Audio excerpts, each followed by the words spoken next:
This radio telescope scans the universe for extraterrestrial intelligence.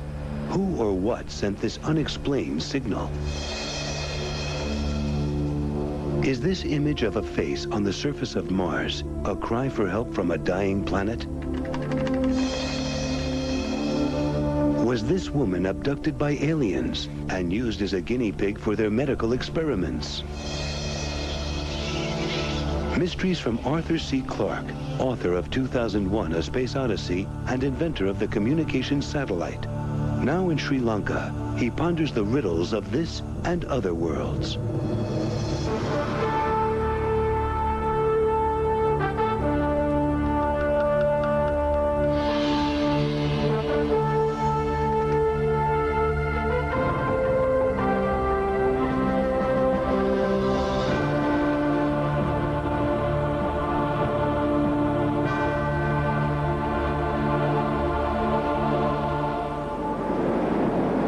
I'm helping to launch a new Japanese TV channel. From my back garden, my contribution is being beamed thousands of miles to Japan thanks to tons of satellite equipment crammed on my roof. But it won't stop there. All our radio and TV travels onwards to the far corners of the universe. It's an extraordinary thought that intelligent beings may be watching us out there. But much weirder is the claim that aliens have come to Earth and are abducting human beings for peculiar scientific experiments. Betty Hill claims she and her husband Barney were abducted while driving through New Hampshire in 1961. Her full story was only revealed when she was hypnotized. She said a spacecraft blocked the road in front of them. She and Barney were taken aboard by aliens.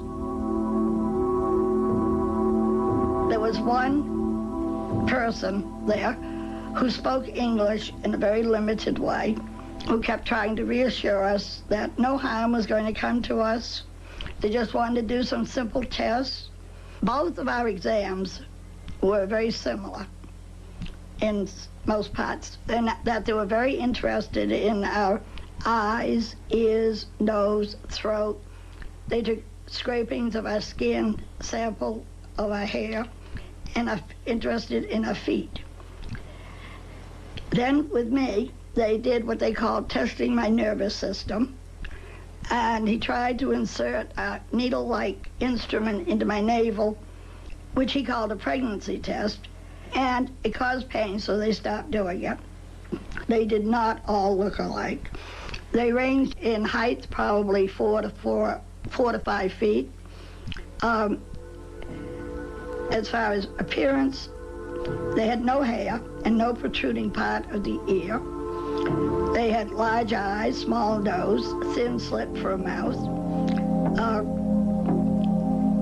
They were all basically dressed alike in a one-piece dark outfit, but some were wearing jackets, but not all of them. Some were wearing caps, but not all of them. If you've been abducted, you know something unusual has happened, you go to the police. Every real abduction I've worked with has gone directly to the police within 5 hours. And not only that, these people who think they've been abducted and haven't, on real abductions, they always take some possession belonging to the person. About 6 weeks after our abduction, Bonnie and I came home one night, and on the kitchen table was a pile of dry leaves and my blue earrings I was wearing that night. So we knew, they knew where we lived. Up next, close encounters of the same kind. We saw this thing. We just described, we saw this thing. True conviction or science fiction? Stay tuned.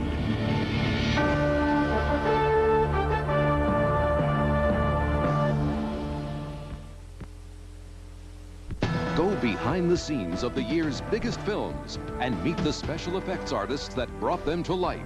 Leonard Maltin hosts A Night of Movie Magic, Sunday at 10 Mountain, 9 Pacific on the Discovery Channel. The chef spent years perfecting the chicken piccata. You could spend as long getting a table. Why bother when there's Cafe Classics from Lean Cuisine? The specialty of the house, now at your house. It's 3 a.m., and you've got to get the year's most important contract to your company's biggest client overseas. And guess what? The fax just won't go through. What are your options?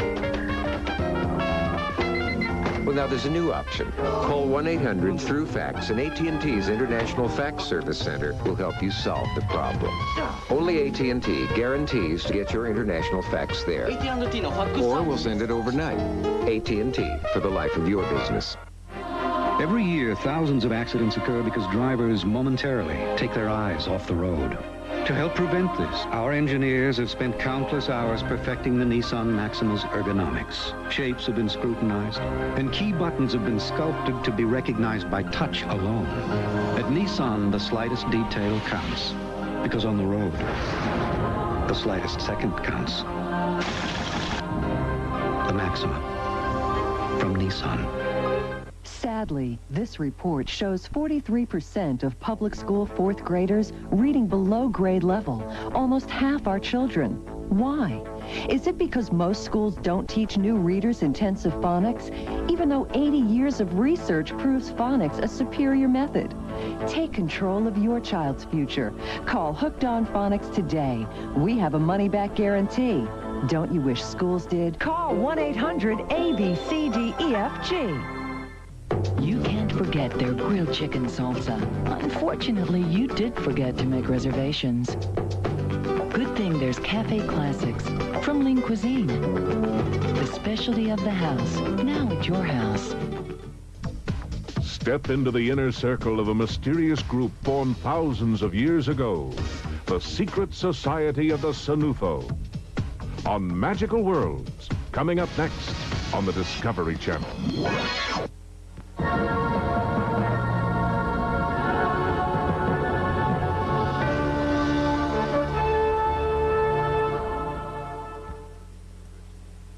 At Harvard University, psychiatry professor John Mack records and analyzes abduction stories. To help his subjects recall their experiences, he uses hypnosis. Let your body relax, just sink inside. What particularly worries you? I'm right on the edge of what I'm going to remember, what I'm going to see, and what persuaded me that I was dealing with something of extraordinary importance here is the degree to which the experiences or the experiencers share so much in common in what they report has happened to them. And it goes something like this. The person is in their home, bedroom, in a car, in a schoolyard in the case of children. They will hear a humming or experience a very bright light which emanates sometimes from a UFO, which they may see. They feel paralyzed by it. They may see one or more small gray beings with large eyes or more luminous beings. They're shocked by this. They don't believe it. There's a drawing here which was made by one of the people that I've worked with. They're 3.5 to 4 feet tall. They have these large pear-shaped heads, these huge black eyes, which is the most compelling feature. Just little slits for nostrils, tiny hint of a mouth, no ears, no hair, wearing a single garment, a tunic, communicating telepathically. Inside the ship, they are gazed at by these beings. They are probed with instruments which are very similar among the different abductees, but not similar to any medical surgical tools that we have here on Earth. Skin scrapings taken, eggs taken from the women, sperm from the men. This they report. Under hypnosis, a British policeman was amazed to find himself recalling a close encounter. Alan Godfrey was on patrol in his police car early one morning. As I came up the road here, I was confronted with this diamond-shaped object, 25 meters wide, 14 meters high, huge thing. The top half of it had dark windows or dark paneling. It extended the full road here. It was hovering about 5 feet off the ground. The bottom half was rotating.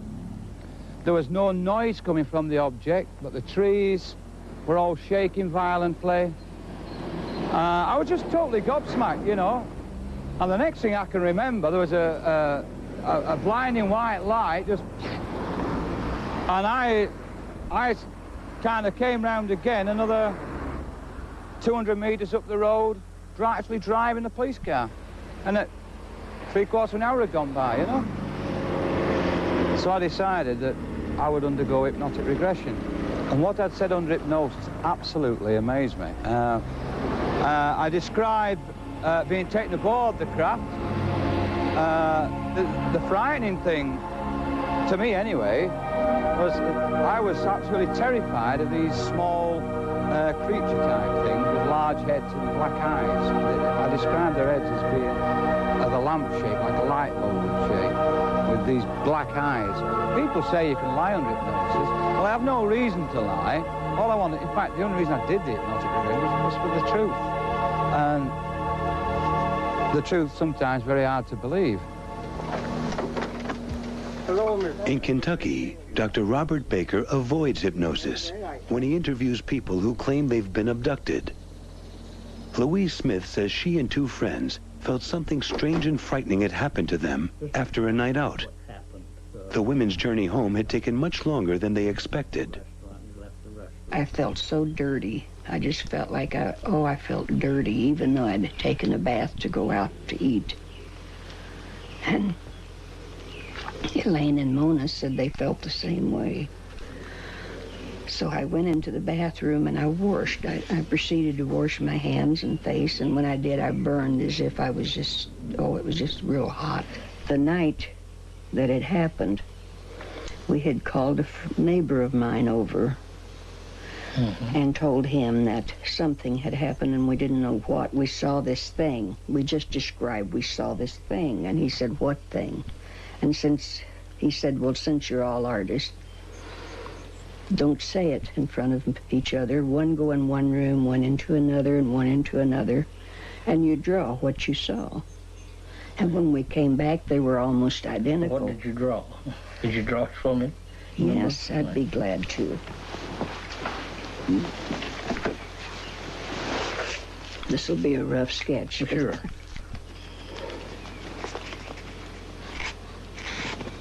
What appeared to be hovering over us.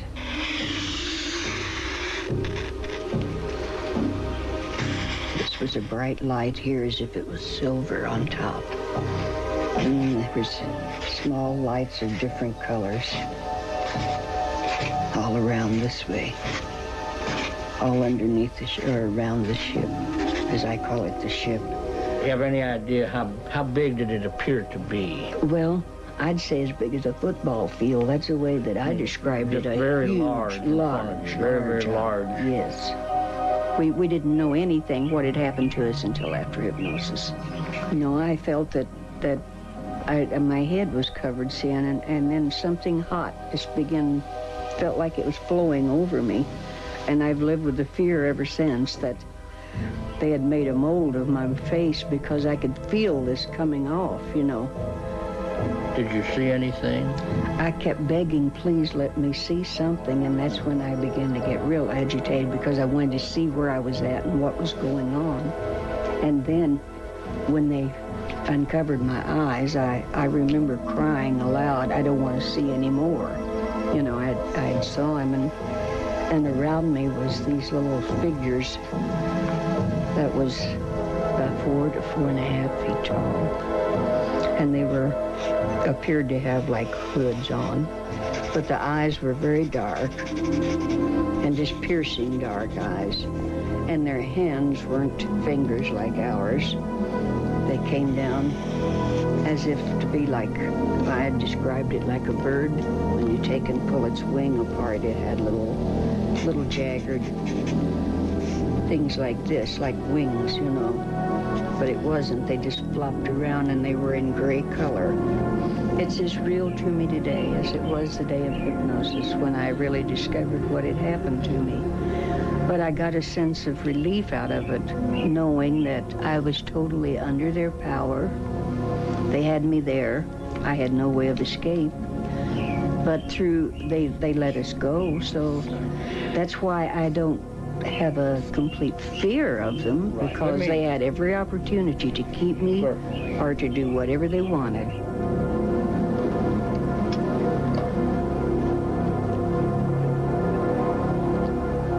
As well as questioning Louise about her story, Dr. Baker investigates the field where the women say the spaceship hovered. His report is skeptical. Well, interestingly enough, when we talk about any alien abduction, the only way that people can get to it and at it is through hypnotic regression, which is the most unreliable procedure that man has ever invented.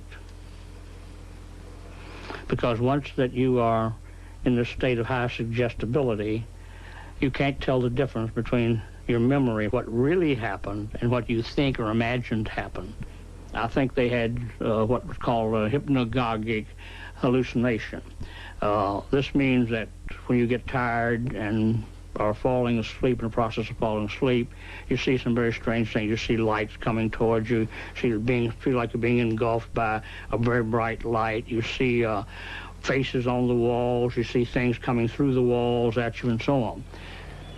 We should always be wary of stories told under hypnosis, even to researchers with the best of credentials. It's almost impossible to avoid putting ideas into people's heads or to eliminate deeply embedded fantasies. I can give you an example of my own. I think I have a memory of something that happened at an Air Force base that I was working on during the war. I seemed to see a fighter spiraling down and crashing, and the pilot just stepping out casually, unharmed. Now, it's very clear in my mind, but I can't really believe that happened. But now, after all these years, there's no way that I can tell whether it's real or a fantasy. Next, face to face with the planet Mars. Is this man facing reality? Stay tuned.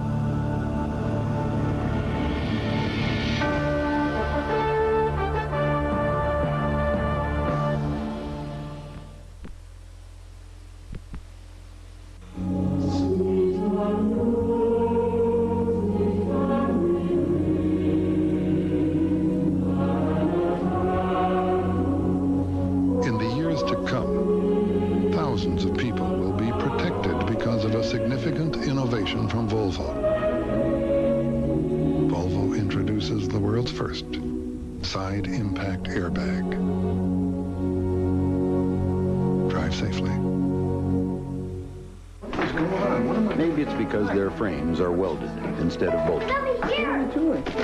Or because their decks are stamped from a single piece of steel. Or maybe it's the fact that they have the highest resale value in the industry. Oh, hey, I always wanted one of these. Thanks. But the truth is, when people are asked what kind of long tractor they'd like as a gift, Happy birthday, Dad. most say the same thing.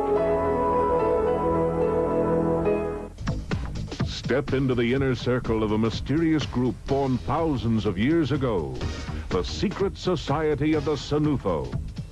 On Magical Worlds, coming up next on the Discovery Channel. The island's been here for 6,000 years, and those animals have been isolated for that long. It definitely belongs to the animals. We're only visiting. Our island is one of the last places where some of these animals live. We enjoy looking after them, protecting them. You feel privileged to be so close. It's their island. One day we will pull out of here and it'll go back to being their island. All the workers just want to see the animals running free. We really do. At Century Communications, we know some of the most advanced communications technology is right here. So we're listening to you, which gave us the idea for our new friend, Wendy Wire. Stay tuned. She'll address issues you've asked about with your phone calls, letters, faxes, even email. Let's read this fax. So look for Wendy and get the most from your cable TV. Simple, very simple. You watch, we'll listen. Welcome to a new century.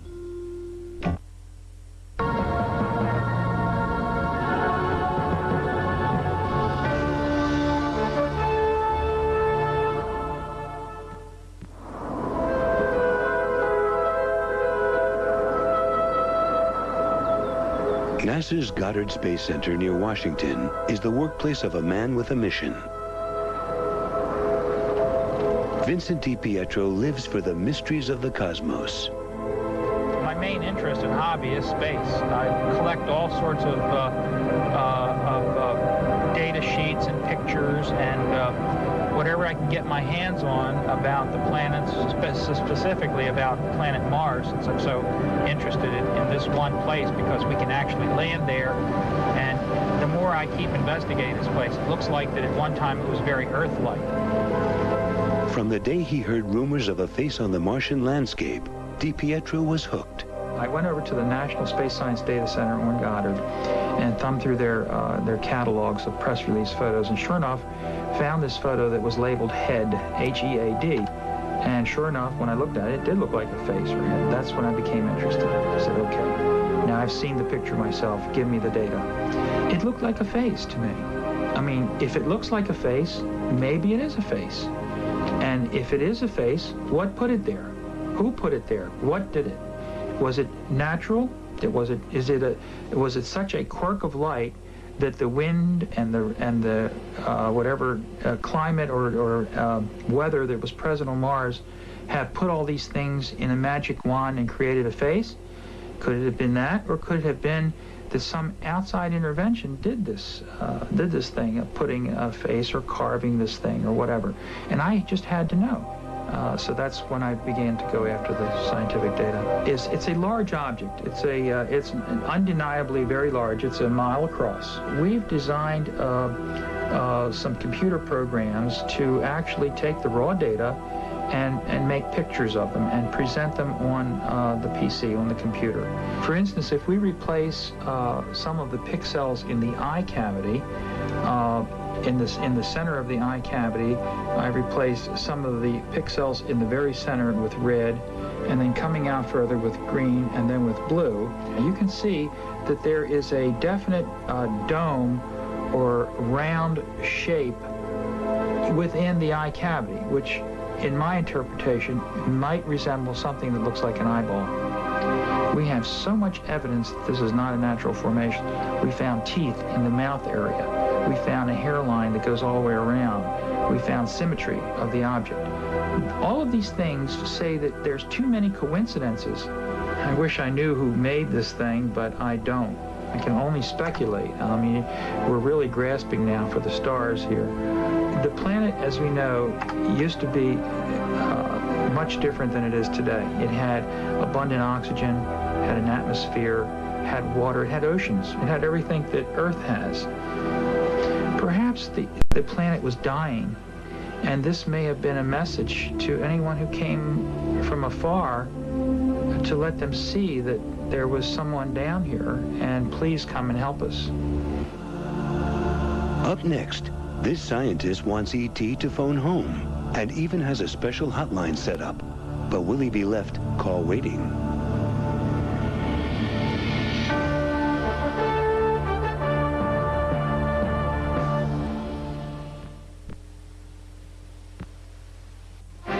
Every year, thousands of accidents occur because drivers momentarily take their eyes off the road. To help prevent this, our engineers have spent countless hours perfecting the Nissan Maxima's ergonomics. Shapes have been scrutinized, and key buttons have been sculpted to be recognized by touch alone.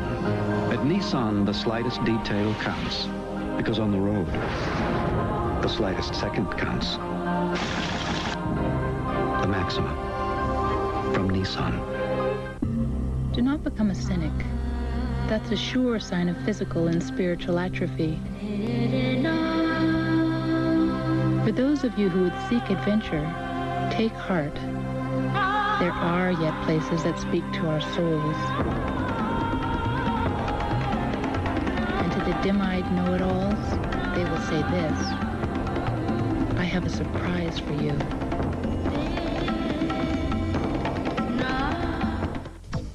Step into the inner circle of a mysterious group born thousands of years ago, the secret society of the Sanufo. On Magical Worlds, coming up next on the Discovery Channel. Go behind the scenes of the year's biggest films and meet the special effects artists that brought them to life. Leonard Maltin hosts A Night of Movie Magic, Sunday at 10 Mountain, 9 Pacific on the Discovery Channel.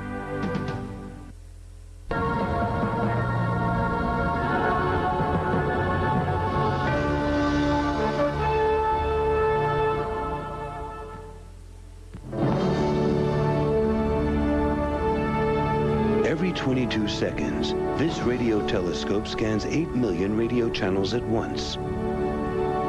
It's searching the heavens for signals in the hope that it will help scientists like Paul Horowitz find intelligent life somewhere in the universe. I'm convinced that there's life out there and that it's probably transmitting to us specifically, perhaps, or just transmitting generally in the galaxy, waiting for civilizations that reach technological maturity to look for the signal, to find it, and to respond on some time scale. I'm convinced that Earth will establish contact through this means, or something similar, sometime. Well, in now almost 10 years of running, we've found definite signs of intelligent life. But that intelligent life happens to be Earth-based. We see many signals each day, each minute, from the multitude of radio transmitters, radars, broadcast stations, and so on Earth.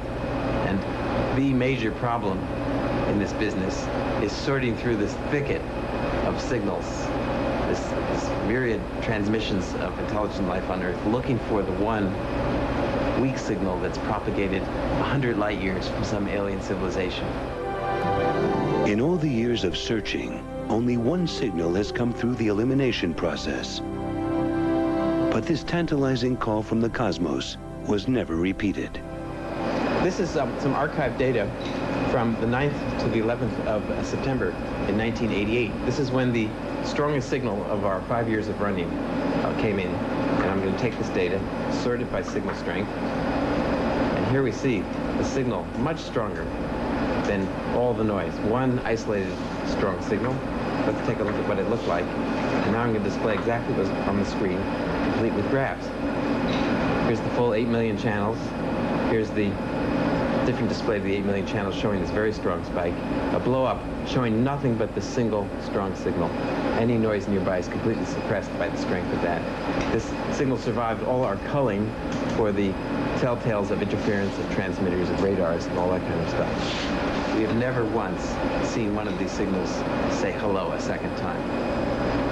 We are the first generation, or maybe the second, on Earth that even has the technological capability to engage in this kind of discourse. You couldn't do this 100 years ago. We didn't have radio telescopes. We didn't have microwave receivers. We didn't have computers. We'd have to be crazy not to try. So my feeling is, how can you not do this experiment when the contact with an extraterrestrial civilization will be the first bridge across 4 billion years of independent life start and evolution. It'll be the end of Earth's cultural isolation in a very deep sense. It'll be the greatest discovery in the history of mankind. When a friend of mine became deputy director of the world's most famous intelligence agency, on his very first day in office, he gathered his scientists together and said, "Boys, what's the truth about these flying saucer reports?" And they gave him two answers.